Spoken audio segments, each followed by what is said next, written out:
You can cut us all off if you want.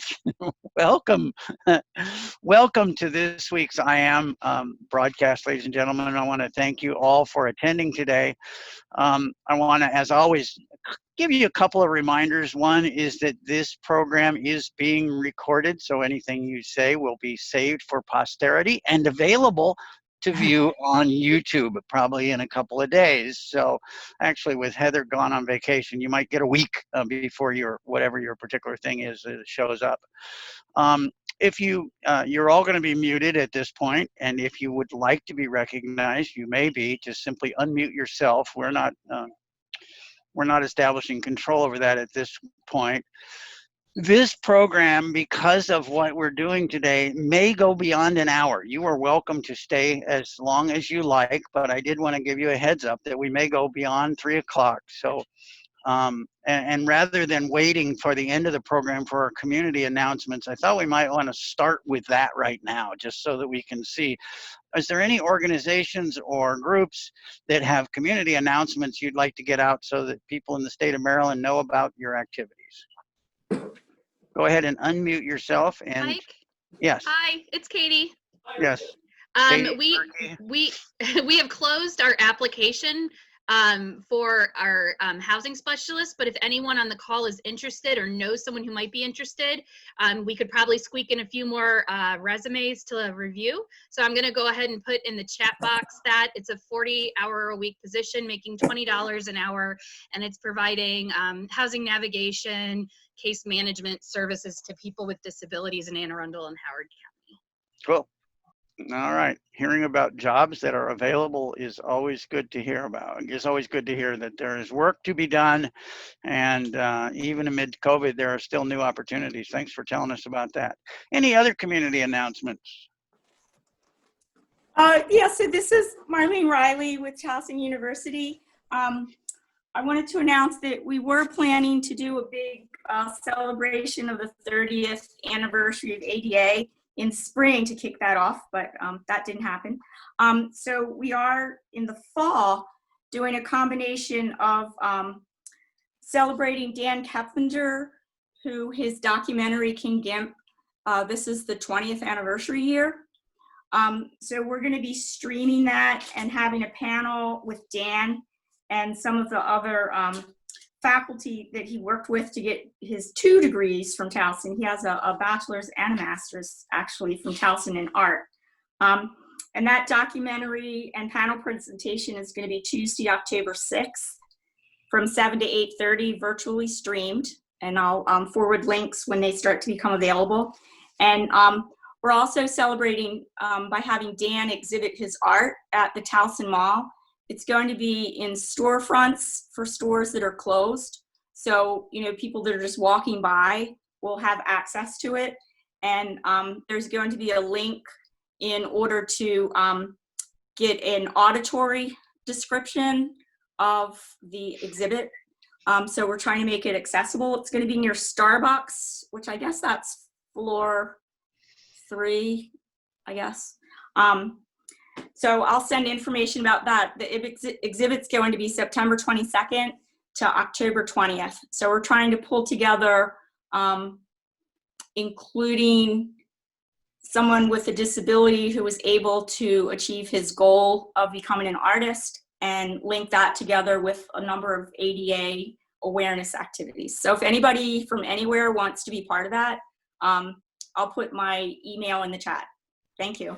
Excellent. Thanks very much, Marlene. And if people don't know it, you are a fount of involvement and knowledge all the time. You're one of my favorite professions is occupational therapy, because they're them tools people.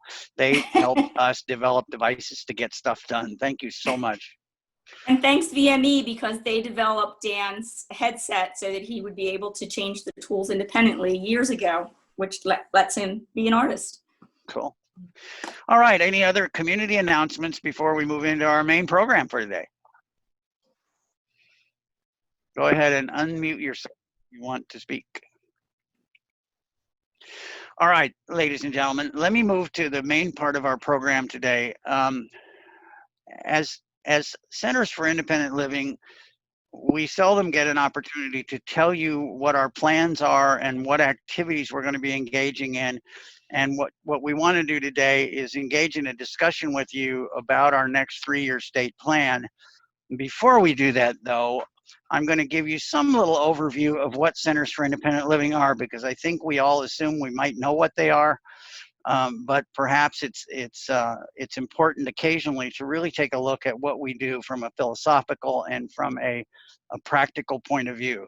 But before I do that, I want to introduce our guests and Silk members, Silk members and Centers for Independent Living directors. Do we have centers? Let's start with Silk members. Are there Silk members here? And if so, unmute yourself and introduce yourself. Hi, I'm Laurie Helenoff. I incurred a traumatic brain injury in 2001. I'm a council member. I've been serving on the council in one way or another since 2007. And I am a proud consumer at Accessible Resources for Independence. Excellent. Well, thank you very much. And thanks, Lori, for all the help in putting together this presentation today, organizing it. She's the leader of our Outcomes Committee, which is the committee that really sort of looks at what we're planning to do and how it all fits together. So it's been a pleasure to work with her. Other Silk members. I'm a Silk member. I suppose I should identify that. I'm Mike Bullis, Executive Director of the Image Center of Maryland. I'm the Silk representative for the center directors on the Statewide Independent Living Council. Other Silk directors. Hi, this is Katie Collins-Erkey. I'm with Accessible Resources for Independence. And what areas do you serve? My bad. Howard and Anne Arundel counties. Excellent. Not a problem. I didn't ask you. Sarah Basehart, are you out there still? Yep. It's Sarah Basehart from Independence Now. We serve Prince George's and Montgomery counties. Dave Dresner? I am here. Dave Dresner, Freedom Center. We serve Frederick and Carroll counties. Did I hear Lydia sign in? Are you there, Lydia? Yes, sir. I'm here. This is Lydia Vilioska. I'm the director of the Center for Independent Living and serving Southern Maryland. So we serve Charles, Calvert, and St. Mary's counties. And what about Western Maryland? Lori Magruder, are you out there? She may not be here today. She may be on vacation. What about Eastern Shore, Base Hill? All right, I know they were signed up. They may just be checking in late, but welcome to everybody and thank you so much for being here today. Maybe say a word or two about Centers for Independent Living. You can go to the next slide, Angela, the one that says it all begins with structure. The most interesting thing about a Center for Independent Living is its structure. Because in 99.999% of the time in our lives that we go receive services from somebody, it will be people who do not have disabilities. And that's the facts of the world, and that's the way they are. And at a certain point, people with disabilities approached Congress and said to them, why don't you let us, as people with disabilities, establish centers for independent living around the country and give disability our own flavor, and as part of that flavor, the board will be a majority of people with significant disabilities. The management will be a significant group of people with disabilities, a majority, and the frontline staff. And I must tell you, it's the most fun job I've ever had. As many people know, I have a business background. I've worked in I've owned restaurants. I've worked in state contracting. I worked for the Oregon legislature before I came out here to Maryland, and I worked for the governor's office. And in almost every one of those situations, I was one person with a visible significant disability, and I was the only one. And so you find yourself as you go through your day knowing that people are kind of staring at you, and sometimes they worry about you and they'll run up and try and grab you and help you, even though you didn't really need any help, and they want you to go the direction you really didn't plan on going anyway. But living in that work environment was my life for most of my professional adult life until I became the executive director of a Center for Independent Living. And suddenly the whole environment changes, because in our office, most of the people that you meet are going to be people with significant disabilities. There will be, it just creates an entirely different environment, because instead of being maybe the only person who's trying to solve a particular disability challenge on any given day, you're one of many people who are trying to solve it. In fact, the minority are the people who aren't trying to solve a disability related problem. So it's just, it's in many ways, it's a lot of fun. And it is one of the most exciting and interesting jobs I've ever had. It's fun to be around people who are engaging every day in the disability battle, the battle to make, the battle to shape your disability, the battle to identify your disability strengths and figure out how to use them, the battle to organize your life in such a way that you manage your disability without always looking over your shoulder, but rather just figuring it out. I don't think we're the best employers in one sense. I've had people say to me, "Oh, I want to go to work for your Center for Independent Living." I think we're really hard on people. If you think about it, it's probably natural in that, I might be able to say to an employer of mine, "Oh, gee, I didn't get that paper done in time, but it's because I'm blind." And that doesn't wash around our center. You get the stuff done and you get it done on time, and the last thing you'd ever want to use is your disability as an excuse. So it's an exciting and intriguing environment where decisions are made by a majority of folks with disability. Disability strengthens the problem-solving competencies of the human race. Let me say that again. Disability strengthens the problem-solving competencies of the human race. Those of us who are who have a significant disability are people who have had to figure out how to do things differently from other people. What do I mean by that?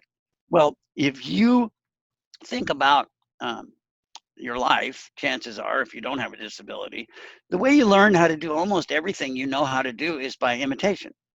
You saw somebody walk and you said, as a little 1-year-old, that looks pretty good. I think I want to do that. And so you imitated them. And if you think about how you eat and how people how people do numerous things, they do them through watching and learning and then imitating. Well, what if suddenly you don't have 2 hands? Or what if you don't have both legs? What if you have to do things differently? You have to learn it as you go, and very seldom do you have role models, and very seldom do you have examples that you can use. So people with disabilities with significant disabilities are constantly finding new ways and exciting ways to get things done. And so that's what we do, and that's what we do at Centers for Independent Living, is we provide an environment where people can learn how to get things done, and an environment where they can feel like, oh, you guys are doing the same thing I'm trying to do. You're trying to solve your disability problem just as well as I am. In order to do this, and in order to do it right, we need your partnership. We literally can't do it without you. The partners that we have engaged with over the last numbers of years. I think the first Center for Independent Living in Maryland came in 1990, so we've been around a while. But the partners are what make it work. Disability Rights Maryland, the MAP partners that we have around the state, the partners with the Department of Aging and Disability Services, where we helped create the MAP partnerships, and I could go on and on and on. It's unfortunate that that what we need to think about is how we can make these things stronger and how we can do more of them. It's so exciting for us to build the partnerships with people in our community, because that's where the power comes from.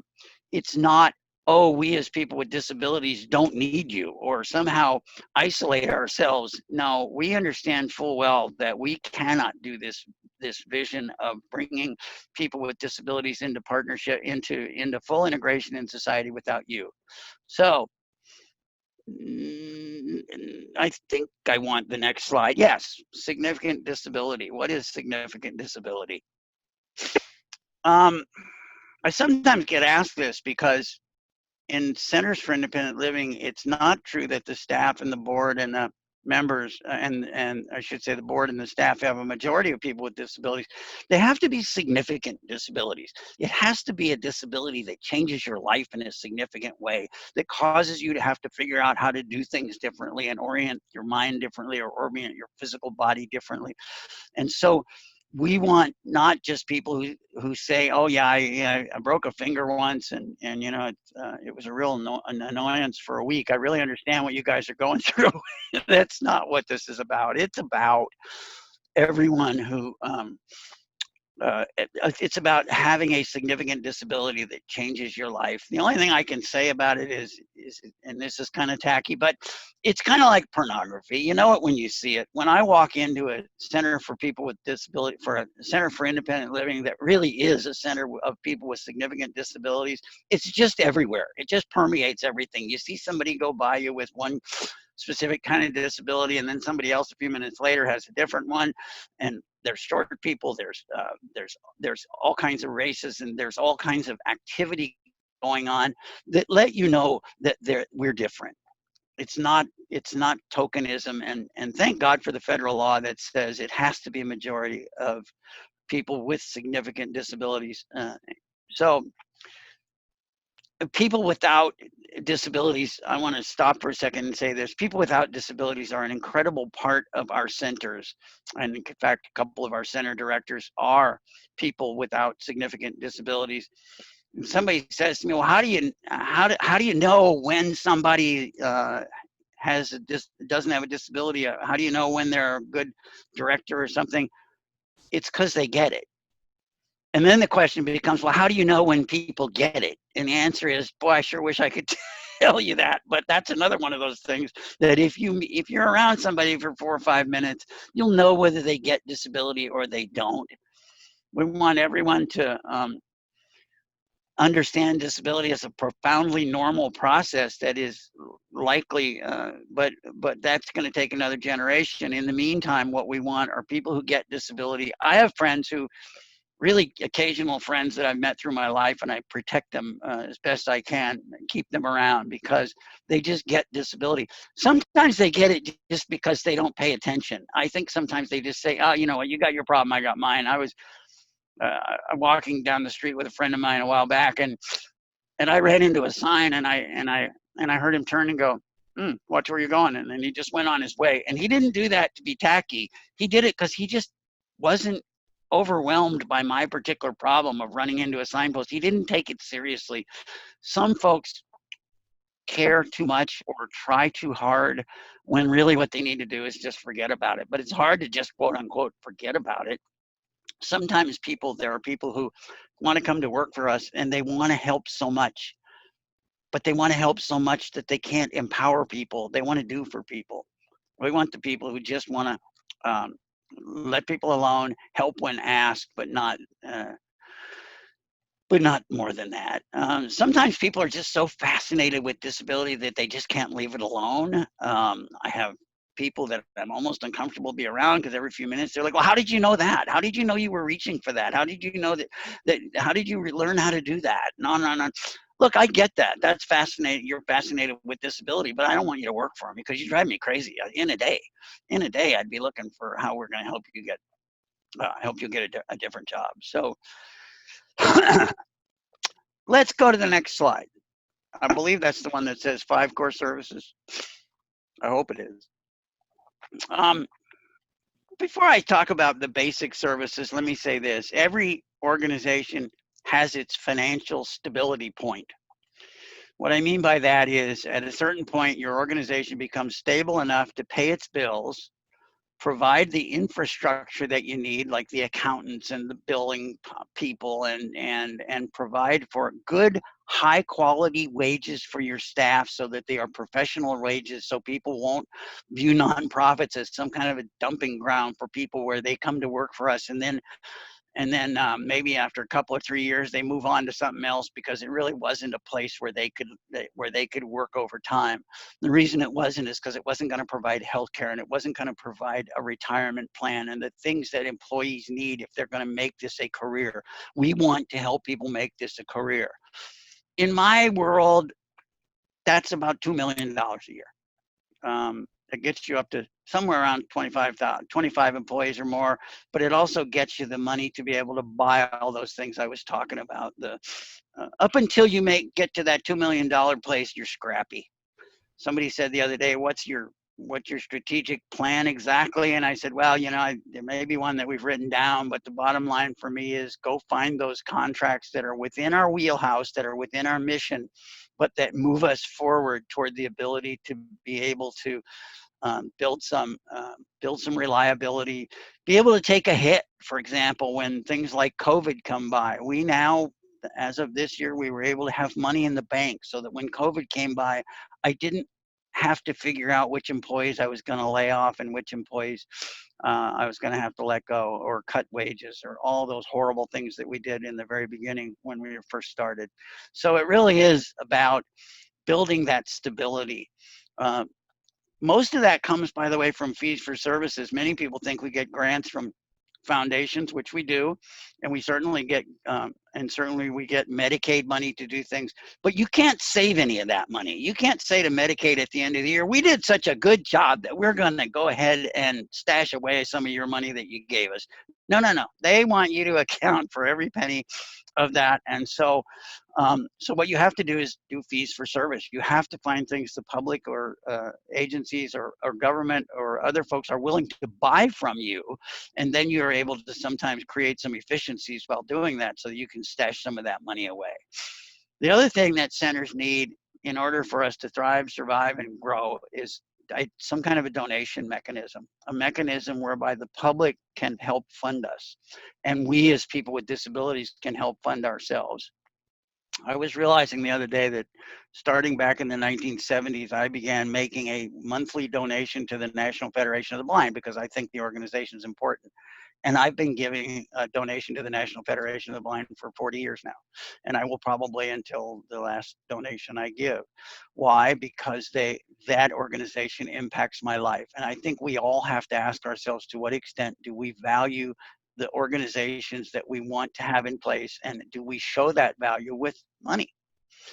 So let's talk about the 5 core services. Next slide. Information and referral. This is the secret to IL community building. Everybody thinks, oh yeah, it's people are going to call you up and ask for a housing recommendation or a housing thing, and you're just going to give it to them and say goodbye. If that's what we're doing, we're missing a massive opportunity to build a community around our center by finding out more about people, by finding out what other needs they may have, because a lot of times behind the first question about housing is maybe, yeah, the reason I don't have housing is because I was in a car accident a year ago. By the time the hospital and everything worked itself out, I had lost my house, and now I'm looking for a place to live, and I don't have a job, and I need to get my life back. I need to get my world back together again. That's where we can be helpful. So it's going beyond the information and the referral, although we do need to be experts on what's out there. What works, what agencies are working well and doing well, and what agencies are maybe a little less reliable sometimes. So it's about building a relationship with the people who call us. Now, I don't mean to be overdoing it or anything like that, but you get it. It's about finding out, going beyond the needs. If I had the money, we would have, at the Image Center, we would have 10 independent living specialists answering the phones, because that's where it leads to individual independent living skills training, and that's where it leads to other things, and maybe it leads to helping somebody figure out how to get back into college. Maybe it leads to helping them get back on their job. So it's looking beyond the request that somebody has to who is the person and how can we start building the community that becomes the Center for Independent Living. It's about kids, but it's about, wait a minute, I got that one mixed up. Okay, so there is a place, I've lost some notes here. Well, there you go. Let's go to the next slide. Independent living skills training. Independent living skills training, in my humble opinion, really it requires a lot of knowledge, because when somebody comes in with a unique set of mental or physical limitations that you're trying to figure out solutions for, very often what we're doing is trying to figure it out as we go. Probably more than we should, probably much more than we should, because there isn't a repository for the solutions of disability. I think independent living skills training ought to actually be called independent living solutions training. Why? Because most of what or a lot of what we give people aren't skills. It's just knowledge, or it's the ability to use a particular tool. It doesn't take a lot of skills training to learn how to use a modified pancake flipper. You just need to know that one exists, and maybe somebody will show it to you and tell you you can pick them up at Walmart. Because what happens for most people is when they start out with their disability, they think there aren't any solutions. They think it isn't possible that I'll ever get my life back. I don't know how I'll help my baby get out of the crib. I don't know how I'll help cook from or get back to work or do the things I need to do. It's probably not possible for me. What we have to do is introduce people to the possibilities. So our one of our ideas here at the Image Center has been the idea of a disability solutions gateway, where and by nature, as soon as you put something on the web, this is going to be worldwide. Where people can go and see how other people with their significant disabilities do things. That brings that imitation piece back into play again, so that people can see how other people do it and say to themselves, you know what, if they can do it, so can I. So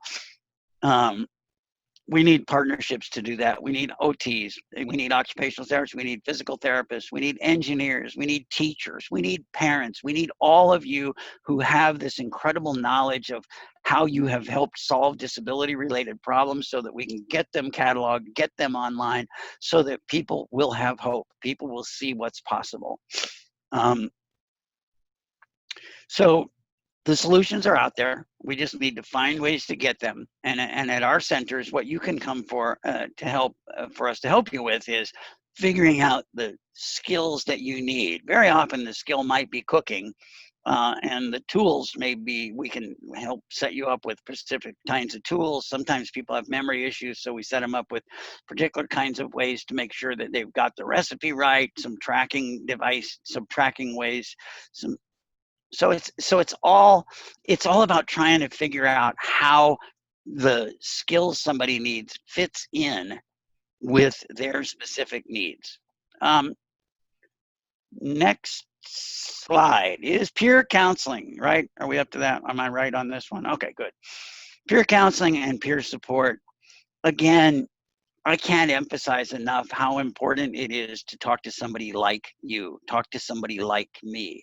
What we try and do is help people get a different sense than you do when you go into your average social service agencies, where in all likelihood, the person you meet with doesn't have an acknowledged disability, isn't someone you feel you can relate to. So what we do is we turn that over and say, no, we want you to meet with people. They may not have your same disability, but you'll be able to relate and say, geez, if this person has this significant disability and they're back to work, I can get back to work too. It's all about that opportunity to build counseling, support, build a network of people that you get to know, and it's done through peer counseling and peer relationship development. And it's a central part of who we are and what we do as a center. And now the next slide. Whoops.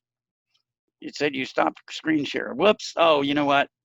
The last one is supposed to be advocacy. So pull that up. And is there not a slide for advocacy? What happened, Angela? You're talking, Mike. I'm here. Do you have the last slide, advocacy? I do. Okay, sorry. My thing just told me you were done screen sharing, so it must have lost its mind. Advocacy is a huge part of what we do, both individual and systems advocacy. obviously people come in to see us and they have problems with service delivery systems. They have problems with their family situation, and maybe the dad who won't listen when you say, I want to be able to tie my shoe myself, Dad. Sometimes advocacy is very personal and very simple kinds of things. Other times it's more complicated, but it involves legislative advocacy. Legislative advocacy in the last few years has gotten us a lot. We've got a statewide home act so that landlords have to accept vouchers when they cannot, let me phrase a different way. They can't deny vouchers to people when they're requesting them. They can't say, I'm sorry, I don't take vouchers. And so that's been a big piece. We are at every year, we're at the Legislative Assembly expressing our opinions and our views. We need to focus on, in the next few years, on what it's going to take to fund the Centers for Independent Living network.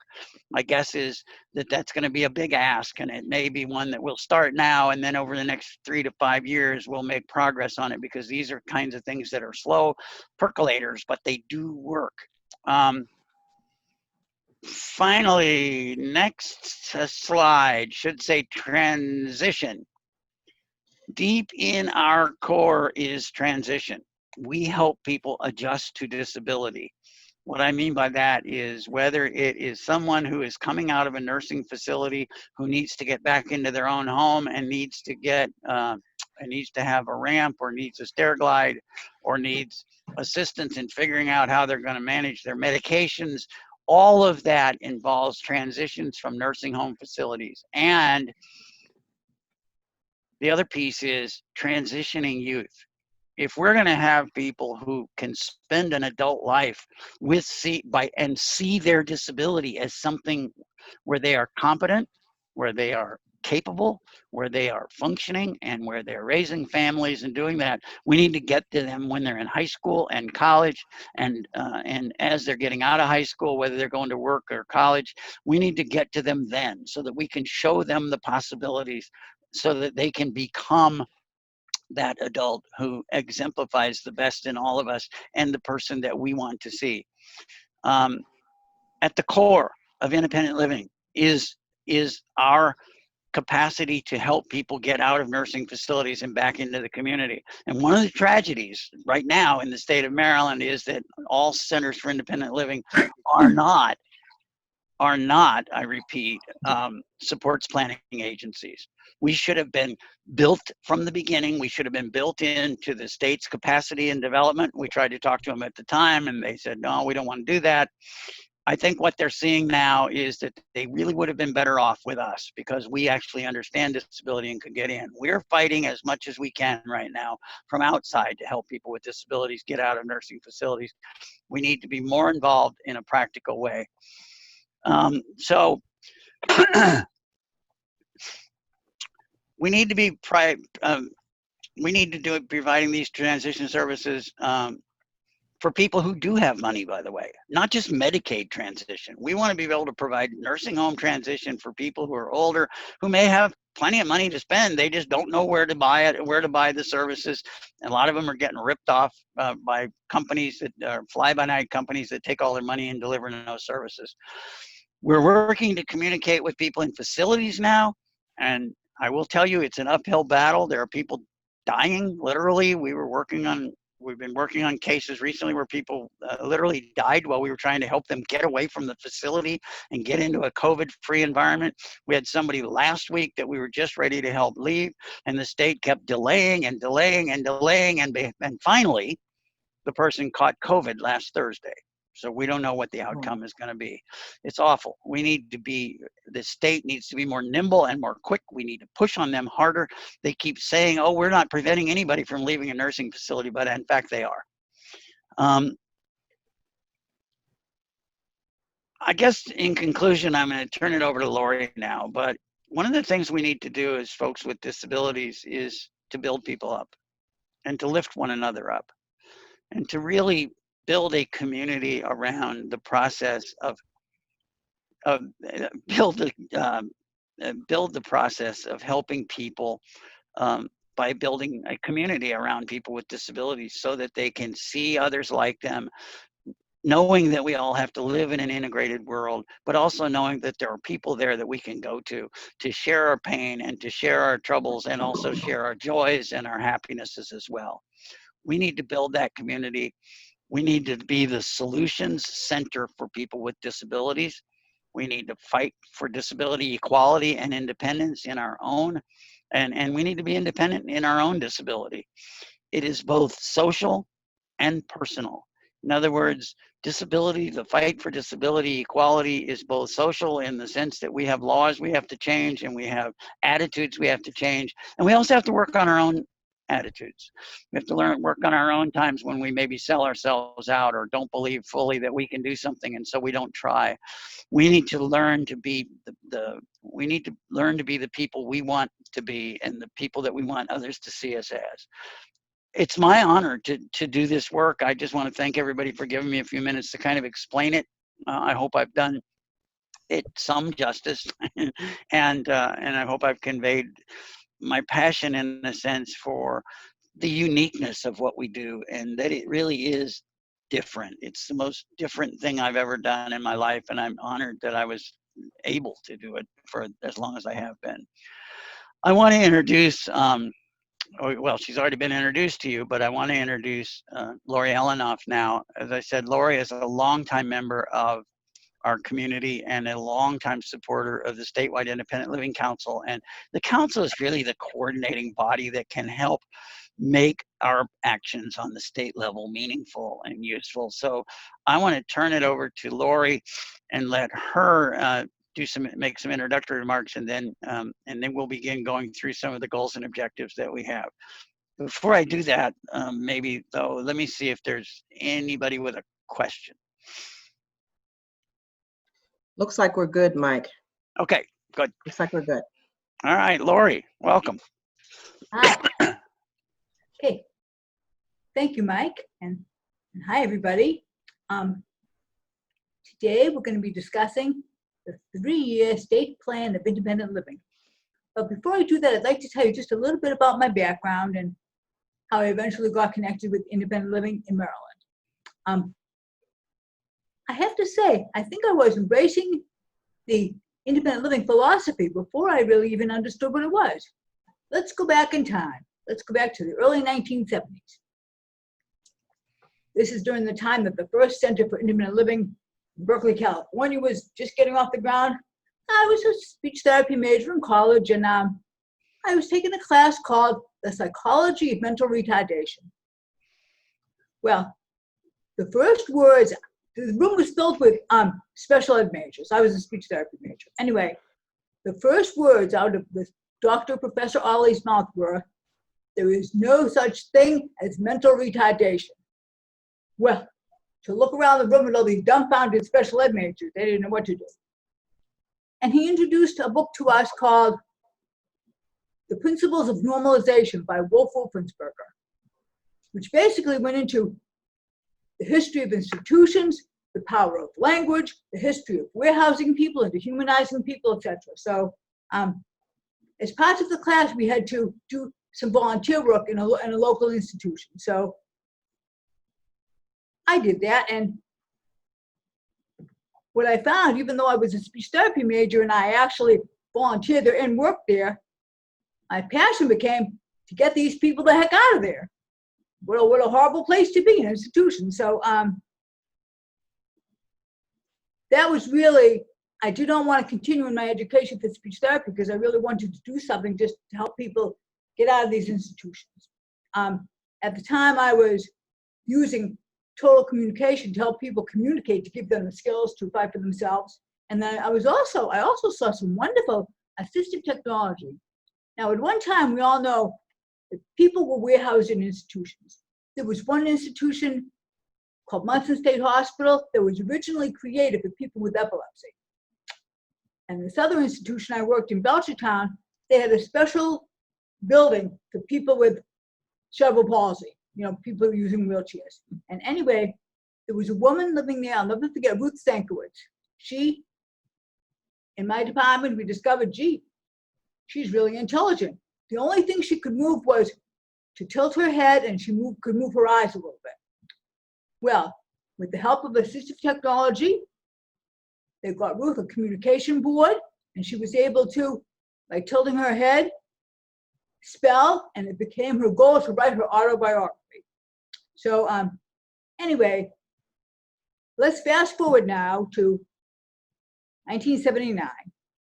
I was very excited to work for the Division of Rehabilitation Services as a vocational evaluator. This is someone who helps consumers find out what their interests are, what their aptitudes are. If you can't go back to your regular job, what else would you like to do? And I did that for many years, and I knew that there were brochures for sills in the office, but I really didn't have an appreciation of the Center for Independent Living. I'll be honest, I'm not proud of it, that's the truth. And then when I incurred a traumatic brain injury in 2001 and had to retire, folks in my agency started talking to me about independent living.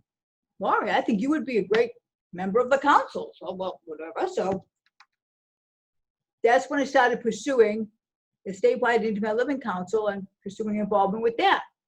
And I was very fortunate to be nominated for a position. And in that position, I really learned about Centers for Independent Living. I visited centers, and now I'm a proud consumer at Accessible Resources for Independence and have received wonderful services there. And so that's just a little bit about my background. But on the state council, what my position has been for the most part has been the co-chair of the Outcomes Committee. And one of the primary responsibilities of the council is to co-develop and monitor the effectiveness of a 3-year state plan of independent living called the SPIL.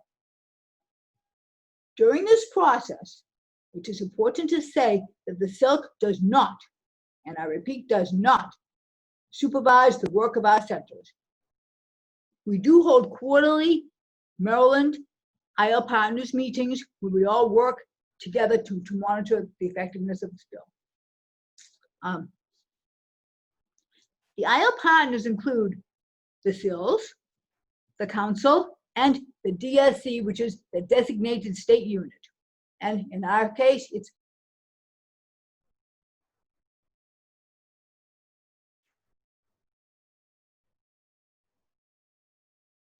Lori, you're muted. Oh, you're muted, Lori. Here, let me see if I can help her.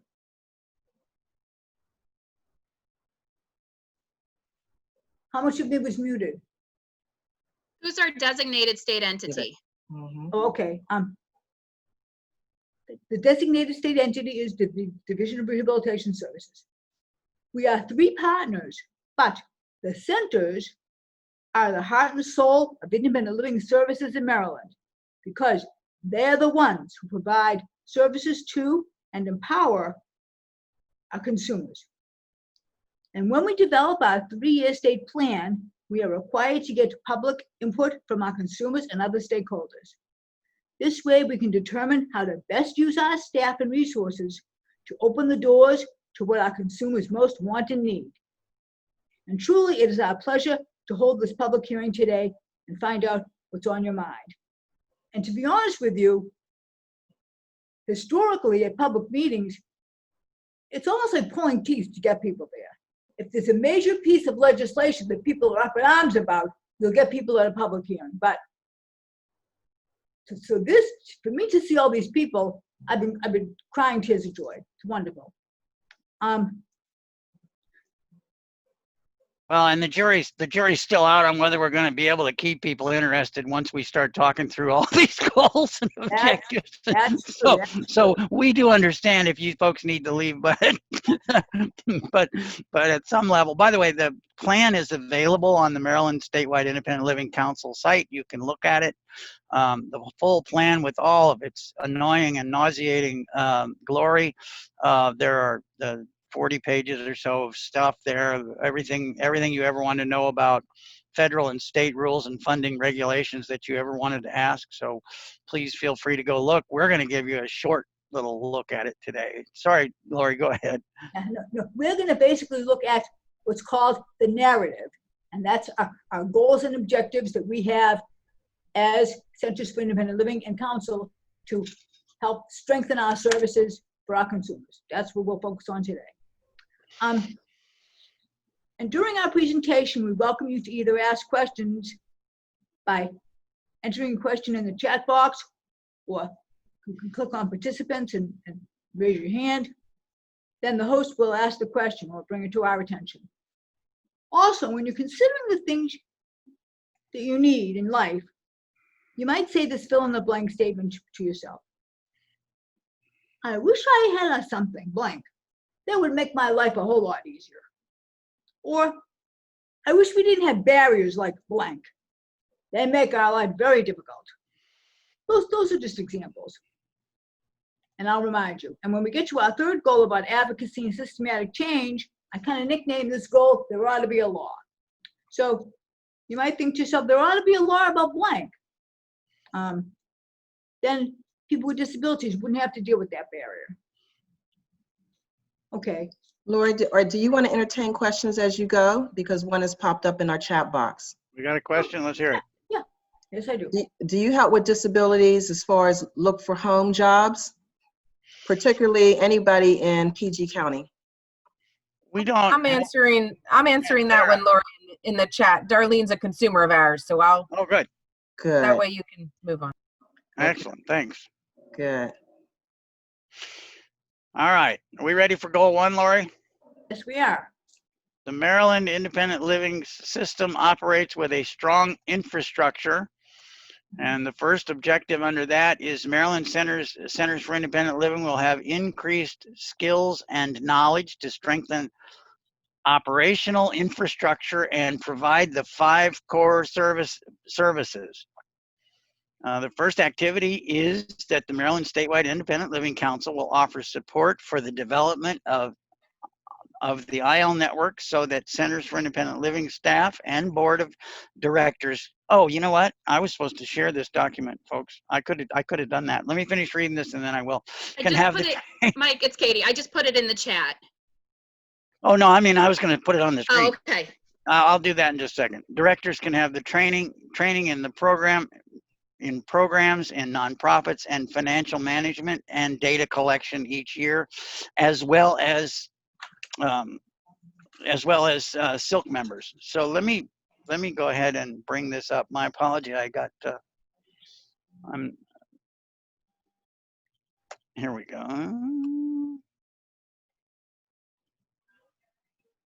All right, let me share with you guys.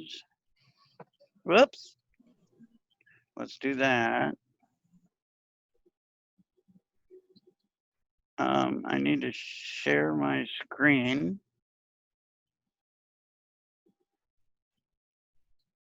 Is this the link that's in? Okay, you got it. I got it. Well, something started, so.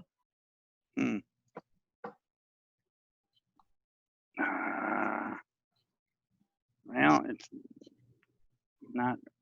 Come on. Okay, let me see if I can. Actually, I don't think you can. Let me try this. No, stop. Let's try this. Is that it? Nope. No? I see the plan there. I see the plan, yeah. All right. No. Well, No, this isn't it. it's not it now. Yeah, I see that. Well, all right.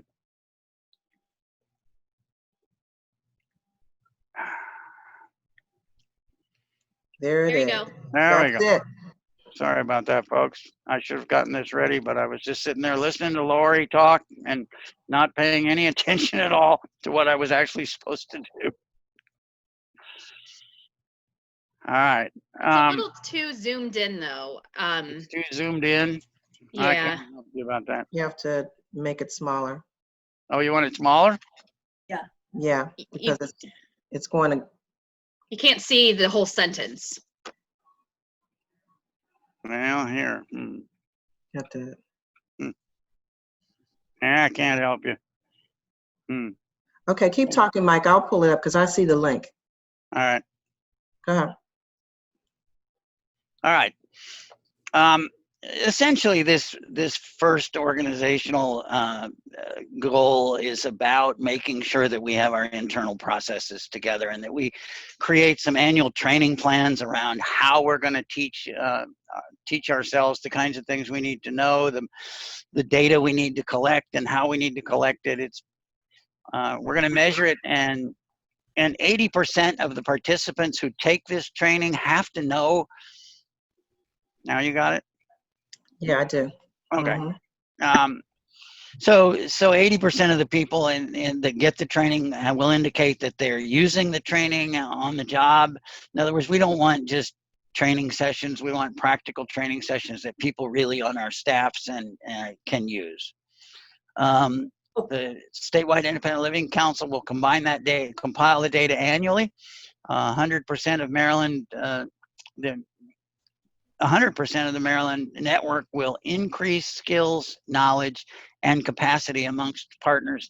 In other words, this is the boring stuff that you do, folks. It's the kind of stuff that makes for a strong organization, and that is having a really strong training component so that the infrastructure is there that we can get done what we need to get done. Is that a fair summary of that? Mm-hmm.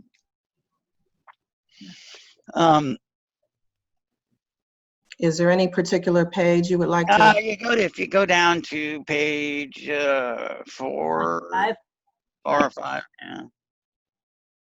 4 or 5, okay. 5, I guess it is, huh? Lead organization, yeah.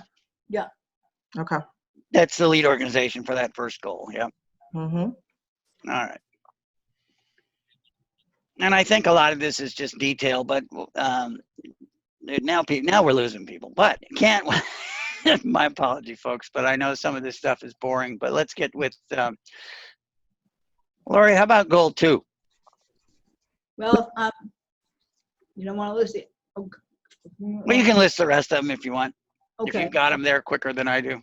So the second indicator is that 100% of the Maryland network will increase skill, knowledge, and capacity amongst partners as evidenced by the annual survey. And the measure of that, now you all can't see the measure, but what I did was I took stuff that was on the next tables in the actual document to talk about how did you collect the data, so which is important. So the data collection method here, measure would be that MSILC members and SILs will be given a survey asking if activities led to this increases in skill, knowledge, and capacity. And the MSILC will compile this annually and maintain the surveys in a file. And the third indicator of how we know this was done is that MSILC and SILs will work together to hold collaborative networking opportunities for the purpose of mutual support and sense of common purpose and to better communicate areas of expertise in the network of centers. You see, our centers, they all operate the same, but they all do very different things. So this is a way for us to come together and get that information. And the measure for that would be that there would be meeting minutes that would document that annual collaborative networking. Okay. And the third indicator.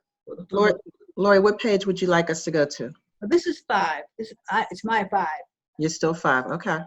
The third indicator, or the fourth indicator, is that the IL network will jointly receive trainings on diversity, inclusion, and racial implicit bias, and real inclusion of racially marginalized people, and addressing intersectionality at the SILs and the SILC. And now the data collection process for that would be that at least once in the course of the spill, the network will document the training conducted, and MSILC will maintain this file. And the time frame for all this is over the 3 years, and geographic scope is statewide. And then goal 1, objective 2. Now keep in mind, the goals themselves are the lofty things that we're going for. The objectives break it down into areas, and then the activities are the actual things that we do. So objective 2 says that the MSILC will function effectively and efficiently, consistent with the Rehabilitation Act as amended and the Federal Independent Living Regulations. Activity 1, the MSILC will regularly review all activities in order to assure that it is acting in full compliance with the federal and state laws. The lead organization is the MSILC Executive Committee, the IL partners, lawyers, auditors, etc.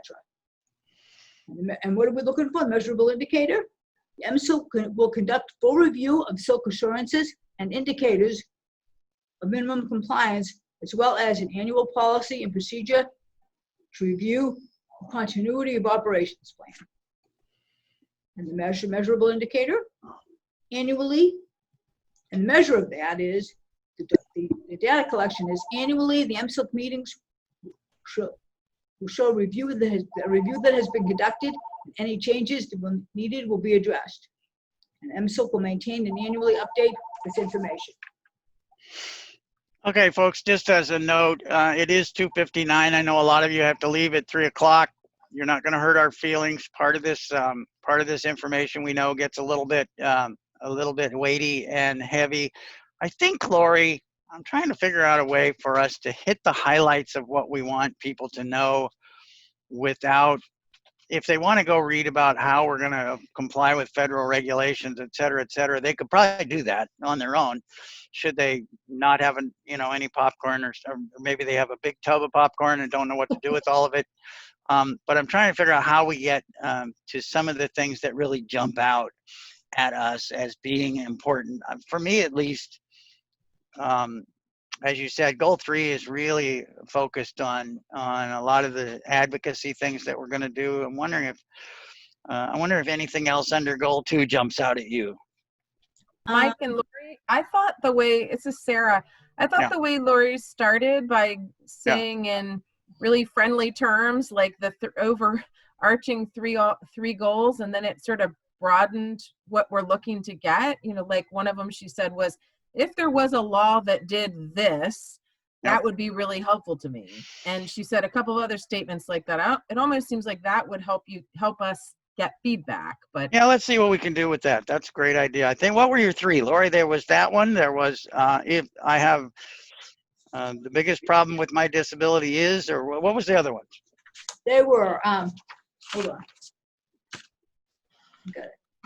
I wish I had a blank. That would make my life a whole lot easier. Or I wish we didn't have barriers like blank.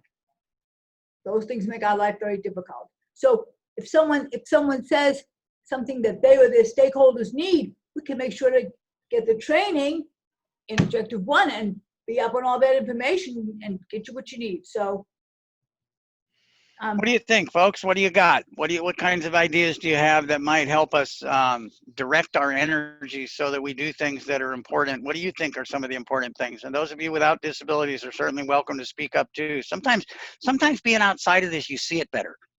I'll confess, I get so close to this that sometimes it just all blends together and it's hard for me to figure it out. So please feel free, whoever you are, to join in and say what you think some of the needs of the disability community would be. Anybody? If there were, this is Crystal. If there were a way, this is Crystal. Hello. I'm sorry, I have a mask on. This is Crystal. If there were a way to educate caseworkers and service providers and professionals, that would be really helpful. Like a lot of people say, oh, they're not enough, there aren't enough caseworkers in general. But then once you finally get one, they don't really have the knowledge that they need in order to help us. So if there were a way that we could actually provide like professional training to these folk on disability related matters, that would be huge. And we would have a bigger presence in the professional fields. All right, so you think we ought to focus in on some professional training? So yeah. Caseworkers specifically. Yeah, that's a great idea. Maybe. Are you saying that this training should be for the center staff or other people? Who are you talking about? For other people, for like the service providers, for the case managers, even for like maybe even government officials, anyone that becomes a stakeholder in this disabilities process that is a professional that does not have like lived experience or the amount of knowledge that we have as a Centers for Independent Living, we really need to start targeting them so that when they are confronted with people who have needs, they have some background and actually know where to go for information if they don't have it. Okay. Okay, Mhm. I like that. Focusing in on caseworkers and case managers and giving them training. Okay, that's good. It's an excellent one. Yeah. Anybody else? Good.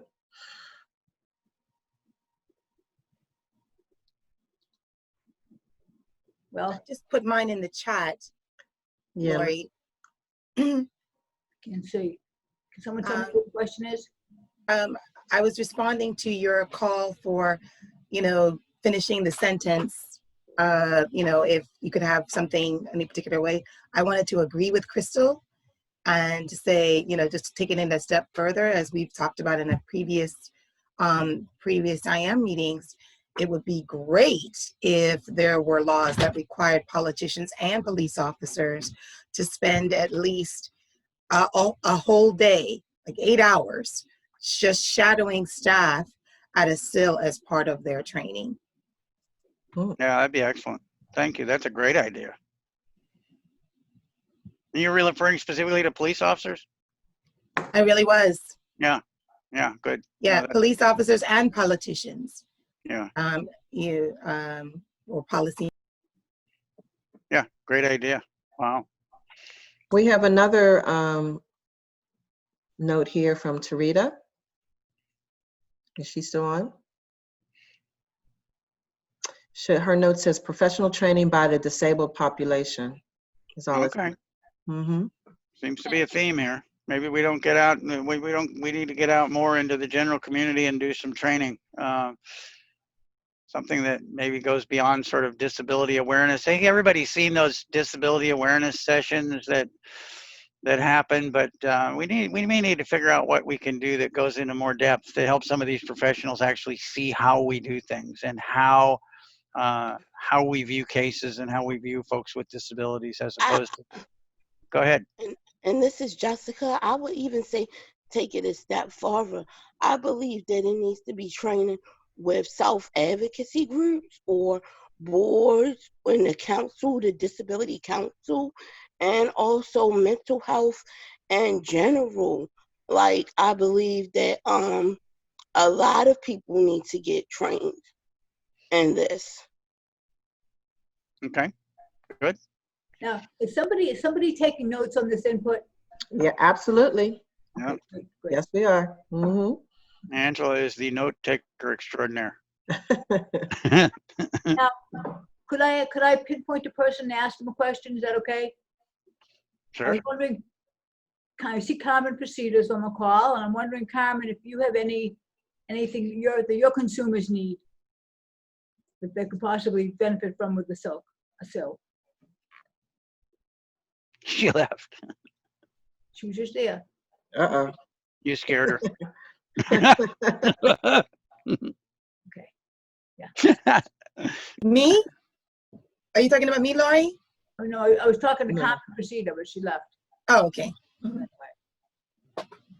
Okay. One thing, by the way, as I look through some of these goals, one of the goals that we're going to be focusing on in the next 3 years is providing services to folks who have other languages as their primary language. We're going to specifically focus on Hispanic language and being able to get into those communities and help wherever we can. It's a real lack in the Image Center. I know we don't have anyone who speaks Spanish, and it's very frustrating for us. So that's just one of our goals to commit to over the next 3 years, is to be able to really ramp up our activities with those who have who use other languages. Okay. And Who else, folks? Anybody else have suggestions? I see a note from Kate. Her Yeah. note is training for professionals/service providers on accessible services, including documents, websites, and forms. Yeah. Add that. This is Nadine. Hi, Nadine. I would like to tag on that maybe training for people who list apartments or housing and say that it's accessible and it's really not. Wish that there was some training for people so they would know what actual accessible housing is. Oh, that's good. Good, thank you. Yeah, that's a good one. Great. We have another note from Santa. With all of the colleges and universities in Maryland, it would be great to educate the college students about SILs. Very good. Yeah, Very good. that's an excellent point. Thank you. So we are doing that with Towson. You have always done that. What are you guys doing, Marlene? But there's room for improvement. Yeah. Well, we have a letter of agreement with the Image Center, and we have our students do, it's called service learning hours. It's not really an internship, but they work with the zoo program, work to set that up actually for transition. They've been doing some things with Connect. And over the years, I don't know, whatever Mike says, that's what we do. Over the years, since maybe 2012, Marlene has provided us with interns of all kinds to work on projects, and yes, you guys have been phenomenal. And I think she's the one who even roped me into serving a 3-year term on the state occupational therapy organization, Maryland Occupational Therapy Association. So. Oh yeah. Yeah. But with that being said, it's an excellent suggestion. And if anyone's involved in any other colleges or universities and want to reach out to me to brainstorm ways that we can get students more involved and students from different majors, I'd be happy to brainstorm with you. Well, this is Jessica. I'm no longer involved with them, but I'm thinking the University of Maryland, the social worker, for them going to school and learning how to be social workers. I think that they would be excellent to be trained in this too.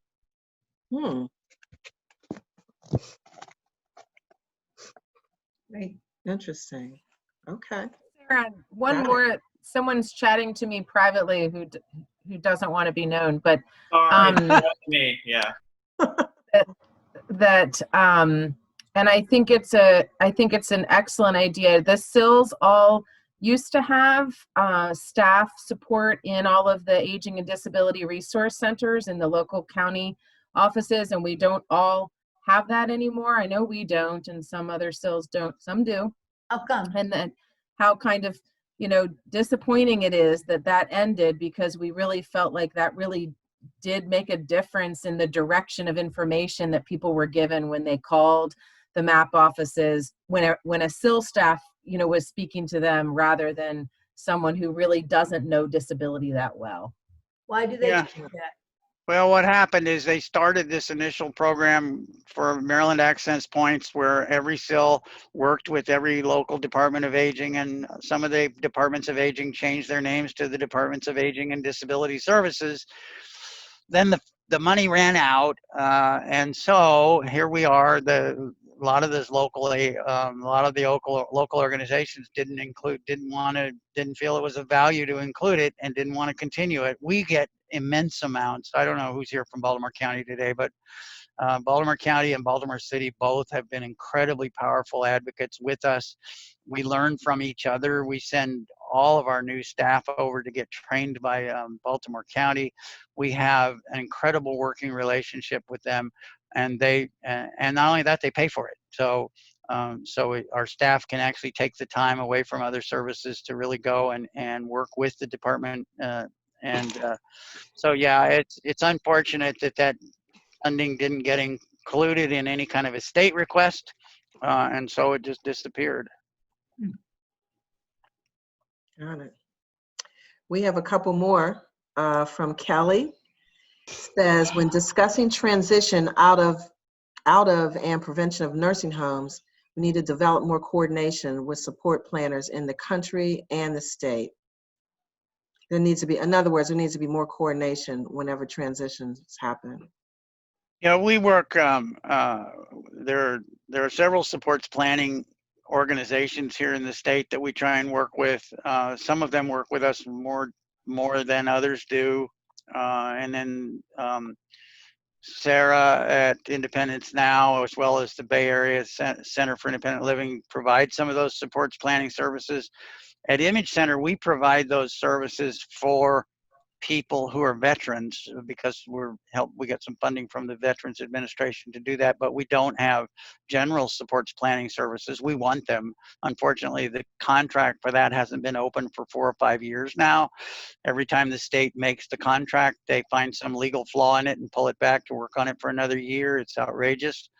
That's something we need to advocate for to fix, because CILs need to be involved in this process. I know Crystal is here. She's battling from our Out and About program to help people get out of nursing homes and get about in the community. She's been battling with nursing homes and caseworkers, and the Department of Health and the bureaucracies that are involved are just outrageous. And somehow we have to be able to provide these services without feeling like we have to give up our advocacy role, because we won't do that, folks. Gotcha. Let's see what else we have. I did want to say 2 more things. This is Jessica. I wanted to say that the Department of Aging, they do not help very much. Okay, I know somebody mentioned the Department of Aging, but they need to be retrained on everything in disability field, including updates, what you can get, whatever they're supposed to do for people with disabilities. When we call their phone, they seem not to know nothing. So I called them because I was new in Baltimore County area and I was trying to get certain information.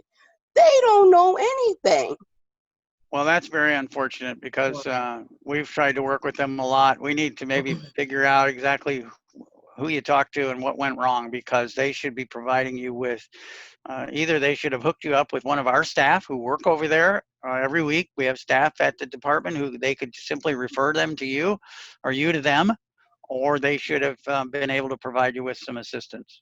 Wind up calling somebody that directed me to you guys. So I'm glad that I did get in touch with that person. But the Asian people, they just need to be retrained. Hey, yeah. Darlene and Mike, this is Donna from the Baltimore County Department of Aging. Hey, Donna. Hi, hey, Donna. I'm not with the map, but I can definitely give them that message. But Darlene, would you be able to, I'm going to put my email in the chat. Would you be able to email me and give me a little bit more specifics, like if you can remember who you spoke to or when it was? I don't know who I spoke to exactly, but I do know what happened. And I do know it was last month that I called them, or June. And my name's Jessica, by the way. So I'm sorry, you came up. It'd be easy if you was to email me instead of me emailing you. So if I can give you my email address. Okay. Can you put it in the chat, or do you want to just give it to me now? Jessica, rather than announcing it, I'll send it to Donna, because I have your email from last week. So I'd rather you not announce it on. Okay. Thank you. Yeah. Thanks. And Jessica, I believe that this is Crystal. I believe that you'll be on a meeting with us this Friday. Hi, yes, Crystal. Yes, it's nice to hear you. Yes, great to hear you too, and thank you for speaking up. And I do want to say for Baltimore County, Crystal, when I talked with her, she was trying to help me, and she's trying to help me with resources that she's like, I don't even know where to get these answers from it, or I don't know where to get. So she said she would get back to me with a bunch of resources. But Department of Aging, they did not help me connect to Crystal or anybody. It was somebody else.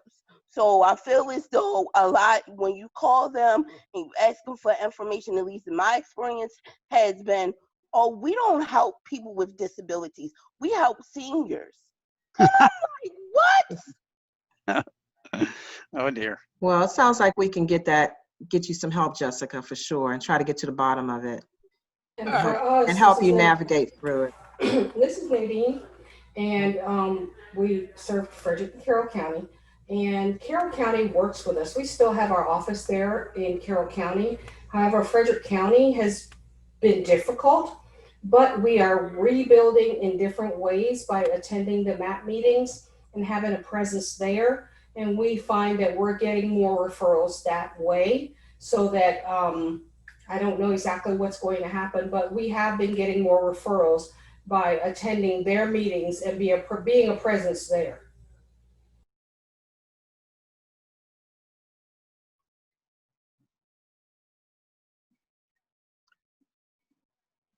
Okay, anyone else with thoughts about what we could do? This is a full plate, frankly, you've given us a lot here. We need to obviously need to focus on training for for social workers and caseworkers and managers. I think that's a great idea. And I know that although my mind has now gone blank because I can't remember things so well, but but I know that Angela has been taking some good notes. We'll take a look at this stuff because this is really the kind of thing we need to hear about. There's a few more in the chat. Yeah. Okay, let's There's hear 'em. one, William is suggesting that we get connected more with the state. The state would really get behind self-direction. You're talking about companies playing with the hours to benefit their company and their employees. Yeah, and I know there had been some movement on getting self-direction, particularly in the community first choice and community options waiver. And I don't know where that is now. So that is something that on advocacy we've been pushing for, but it's good to put it back on our radar again, because I do think that that's really important. That's where every time the state issued the contract, there were complaints about the way they wrote the language, et cetera. And like all things that apparently the state of Maryland continues to do, they never vet these things out to the public ahead of time and say, hey, what do you think of this? Do you think this is kind of what we want here or not? They just throw it out there and take it or leave it. And unfortunately, they left it. So, you know, I sometimes shake my head at the state of Maryland and its attempts to keep things secret that essentially shouldn't be. Let me play with that a little bit, if I might. Sure. But the states, because I'm on the community pathway waivers and the community first choice. What they sort of did with people that didn't need a lot of hours or people that need a ton of hours, they sort of played around and tried to manipulate people's hours for the convenience of employees in the company, instead of looking at that 25 hours, say, for community pathways and say, let's try to get him, if we need to use the agency, let's try to get him somebody that work that 25 hours. Because technically, in self-direction, the agency would be my backup. And if you have to use them, sometimes trying to use them effectively is a real pain in the way. You know, as many bad things as I hear about government, and there's plenty of them, I often think that so much of that could go away if government began seeing itself as a partnership with the public. Because if you're not seeing yourselves as a partnership first, then everything else becomes so much more difficult, and everybody starts viewing you as other and they and them, and all they ever do is nothing and blah blah blah. There really is a lot of work to be done if we're going to preserve the country that I love so much. We're going to have to learn how to partner with the housing funding that comes in. Yes, we've worked some on those implementation pieces. But I'm a little confused when it comes to your question when it says Olmsted, because that's sort of a different deal. Got it. Does anybody want to chime in on that? Anybody else? Am I missing something? Go ahead, Sarah. You're always Sarah. figure this stuff out. I do a lot of work on housing, but I'm thinking that maybe she means ADA compliance, you know, with percentage of apartment units that are accessible, because there's nothing in the Olmsted Supreme Court decision that talks about that. But yes, the SILs do all work with, you know, local entities to make sure that they're, you know, doing, it's not usually a problem of not having the percentage of apartment units to be accessible. It's that they don't always get rented to people with disabilities, and that sometimes they're not in apartment complexes that either are very easily willing to accept vouchers or that have subsidized units. There's a lot of complicating factors when it comes to accessible apartment units, but please know that housing is in this bill, continues to be an important advocacy for all the centers in Maryland. And yes, we absolutely are working it. It's just that there's never enough, and then there's not enough housing that's priced right. Yeah. Can I say something about housing? It seems like they should save the apartments and get names from people on a list, because there are plenty of waiting lists for this housing. You know what I mean? Instead of renting it out to people that don't need it.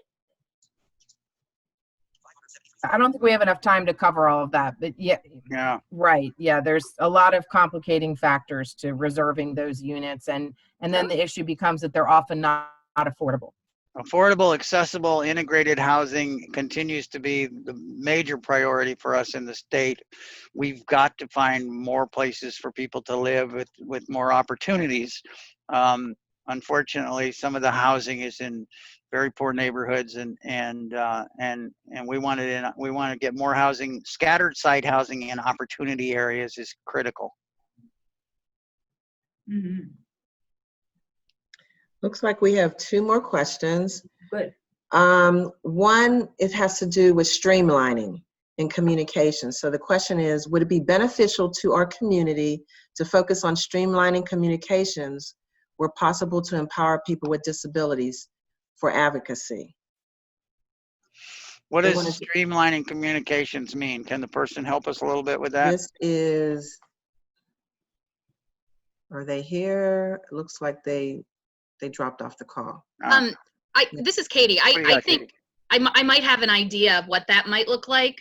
You know how some advocacy groups are able to get out email alerts, action alerts in a coordinated fashion, where they say, look at this plan. This plan says that people with disabilities have access to adequate transportation. We know that's not true.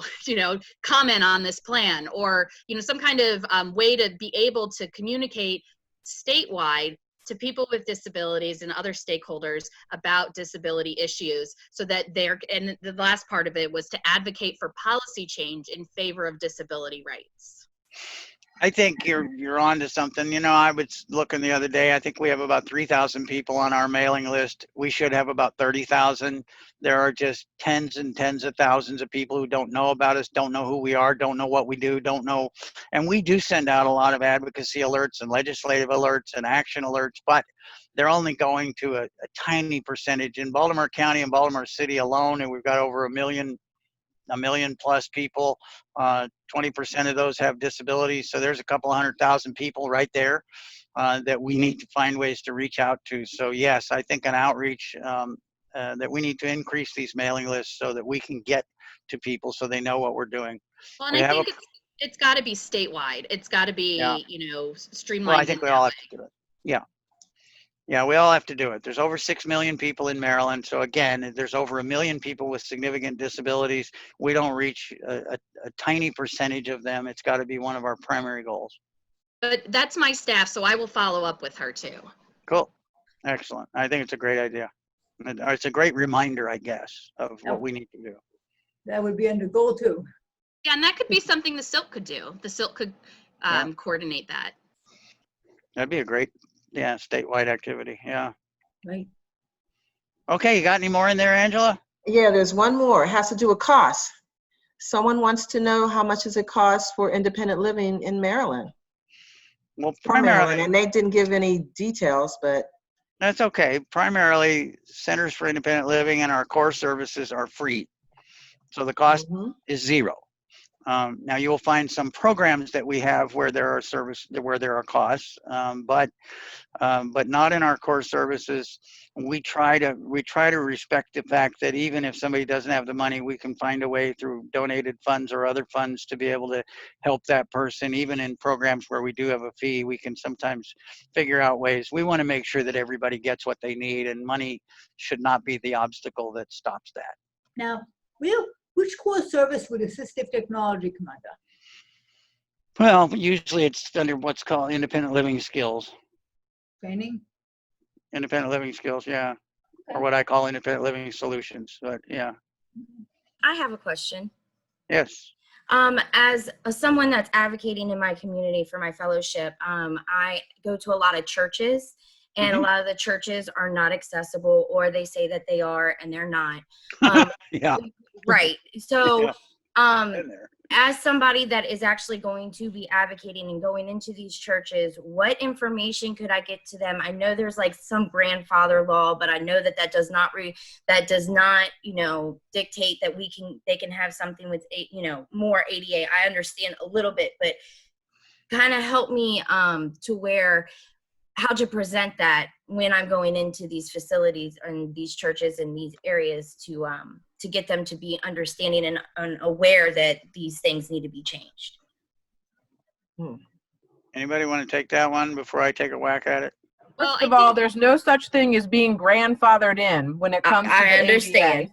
So I that's my understand. first reaction, and why you see such a strong reaction from me on that, because that's, I'll keep it clean. My mother could be on the call. So it's not, you can't say that. In very specific historic building situations, there can sometimes be complicating factors, but it never means that they really can just sign off and not become accessible. But, and I'm sure Katie, I know Brittany, you're one of Katie's new staff. There is an ADA info center that serves organizations and businesses in our area that, you know, we can connect you with, and that's where I usually send people when they start to have questions or want to know what they really have to do, you know, to become accessible. They're experts in it, and that way it kind of takes the heat off of us having to say, oh no, but. And honestly, what I've seen most churches do who really get it done right is they develop a philosophy in their church of inclusion. They develop an idea that they want to bring people in, not keep people out. They recognize that they're going to have older folks in their organization who need to get in and out, and so you know, it really does have to become a goal of that church to see it as important. I went down a year or two ago to a big Catholic church whose location I shall not name, and they were saying, how can we make this accessible? And it was going to be a big job because nothing about that place was accessible. But they said, you know what, we're going to do it. We're going to make this process work because we think it's important for our parishioners. And that's what it has to come down to. There has to be a real commitment to do it. Because if you just follow the minimum standards, you can get away with a lot. Right. And I'll just give you a story. I've been going to a church. I was going to a church for a long time. And I started working in the IL field. I became a disability advocate. And for years, they had a sign up on the back end that said accessible. And I'm like, you know, I need to say something about this. And I'm like, I went to my pastor. I said, we need to take that sign down because this bathroom is not accessible. I said, you know, according to you can't get a wheelchair in here. We can't even get a wheelchair into the church because there's not a ramp. So, and it's one of those historical buildings. So he's like, well, I don't know what I can do. I said, well, you got to start the process somewhere. And I contacted, what do they call it? I forgot where it was, but they do a whole lot of accommodations and Jan to find out where I could go and what I could do and who I could get help from at that time. This was years ago. And they wrote it into the budget a little bit at a time. So some people are willing and some people will fight you on it. Yeah. Yeah, it has to become a belief that's important. Well, and I think also, not to go too far on this, but I think even expressing that, you know, if you can't get into the building, portable ramps a lot of times can work.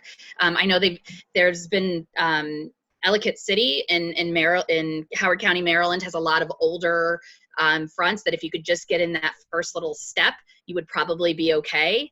But it's getting that first point. So even just recommending, you know, easy, cheap solutions to that. But I'm going to put the Job Accommodation Network that Nadine mentioned, as well as the Mid-Atlantic ADA. They both have helped. Okay. Anything else anybody wants to add to the list of things that and of suggestions? These have been excellent, by the way. This is what we hoped for, is that we could generate a discussion. We should have stopped right with Lori's first 3 questions. This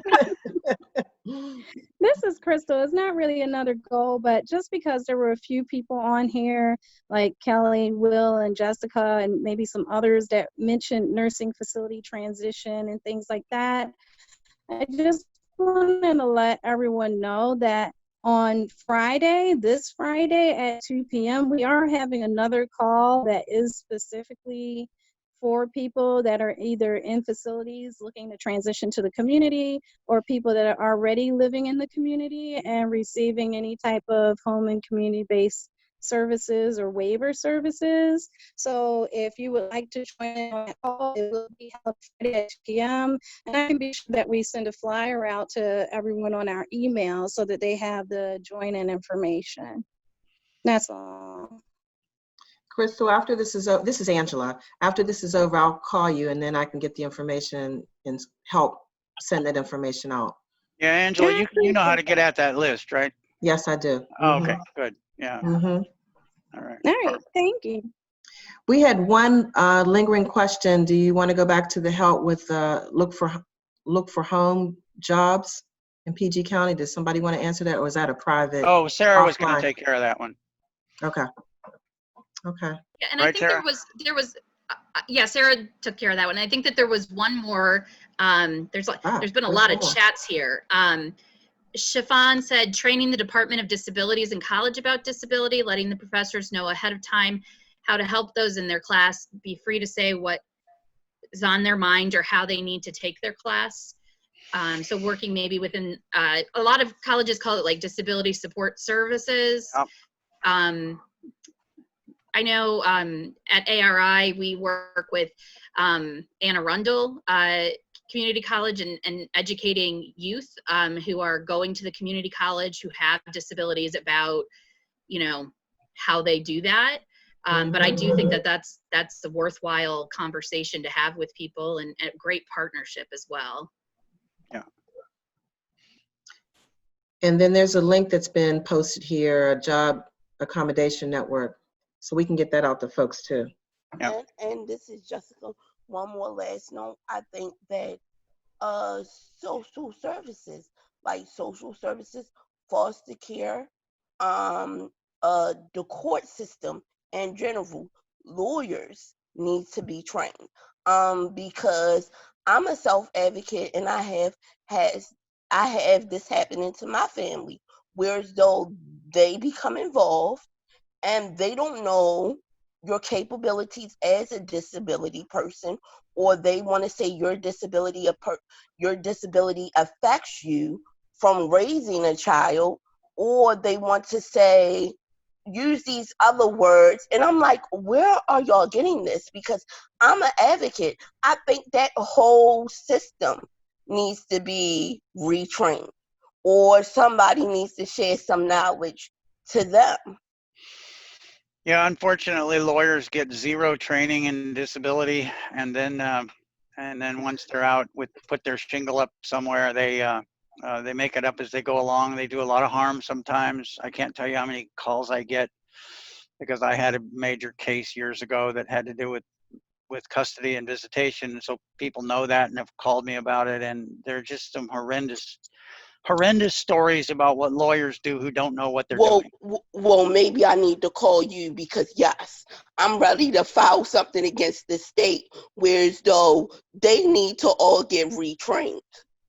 Yeah, well, the Bar Association, the National Bar Association, only in the last couple of years has really activated a disability sort of a services section, and it's taken that long. We started working on that 20 years ago. That's how slow they move. But yes, you're absolutely right. There's a huge need out there. Mike, I think All we're right. good. I don't see anything else. Okay. Anything else from y'all that are live here? Anything else anybody wants to say? Lori, anything else? So this is Katie. I was wondering, we've had conversations, particularly in our intersectionality call we had a few weeks, was that last week? I don't know, it feels like forever ago, where, we talked about things like, trying to advocate for better police training on disability issues. We have in the plan talking about intersectionality, anti-racism, all of that good stuff, and getting training for the SILs. But I wonder if there are some action items that we might want to consider that really push the Black Lives Matter movement, and as with the intersectionality of the disability movement, because that seems to be a very important topic that has in recent weeks started to fade back into the background. But that would be just a recommendation that I think you're absolutely right. I think that the language in the state plan for independent living is enough, but what it needs to have is we need to do some immediacy of implementation. This is not something we want to sit around and think about for a year. We need to get on this very quickly, get some training for all the centers and staff, because we need to get this right. We need to understand it, and we need to bring in people who can help us understand it. Right. Yeah, so maybe including something in there about a plan for implementation of. Well, I think there actually is one. I'll pull it back up once we're off the call here when I can fiddle with this a little bit. But there are some objectives or I could say there are some indicators that say what we're supposed to do. So I think we're okay. Independence now has a platform that we have about 5 issues related to Black, Indigenous, people of color, Disabled Lives Matter work that we're doing, and I'm happy to, shoot you those. Sorry, don't say that. Send you those, Katie and Mike, if you think they would be helpful. It's the specific things we pulled from our online conference, and that then we're starting. Well, I think that's great, but I guess what I'm thinking about is maybe we need to do some statewide training, some Zoom training, where we bring in some experts who can help us look at this stuff. This isn't training. This is actions we're taking. Yeah. And I think, but I do think a first part of it is kind of like the training and the where are the problems within the system, from people who know can talk to that, and our consumers, obviously, and then what are we going to do then to use that training or that discussion point? Yep. But I think having Independence Now, Sarah, you guys have done a phenomenal job on really getting that together and organizing it and getting consumer feedback. You make us all very proud of you. This is Jessica. Just one more thing to say. I don't know who Donna is, but if you can please email me that phone number. She responded to a question that I was talking about. Donna Newworth, are you still there? Yeah, I'm still here, Mike, and I just responded to you. Jessica, I just emailed you. I'm with the Department of Aging, and I know some lawyers that serve on the disability law section of the Maryland Bar. So if training is the overarching issue, and maybe it's best if Mike and I kind of touch base and try to go at it that way. Does that sound all right? Yeah, if we could come up with a meeting date and time, and I'm quite sure y'all can get a hold of my email. Okay, thanks, Jessica. Thank you, Mike. Donna, thank you very much for being here today. It's good to have you. Yeah. All right, folks. Anything else for the good of the order today? I want to thank everybody. I already talked to you about the importance of funding, and I want to thank everybody who has contributed to us. I won't go through that again today. Stay tuned next week. I forgot to get next week's show. Who is this? Is that Gail? Does anybody know? Gail Godwin will be on next week's show talking about Expectation Matters. Expectations, My Life, My Plan. Yes, she's phenomenal. If you haven't heard Gail present, and if you haven't gotten to know Gail Godwin, this is an incredible opportunity. She's very exciting, and she's involved in some new programs that she wants to talk to us about. So please stay tuned next week at 2:00 for My Life, My Plan, or Expectations matter. My life, my plan, and something that I can't remember now. I'm embarrassed and I'm sorry. I should have gotten it out ahead of time. But Gail is phenomenal. So welcome. So look forward to that. Sign up for it. And thank you all very much. Anything else? Well, on behalf of the Statewide Independent Living Council, we thank you all for your participation in it. All right. Thank you, folks. Okay. Thank you. Yep. All right. Bye-bye. Bye-bye, folks.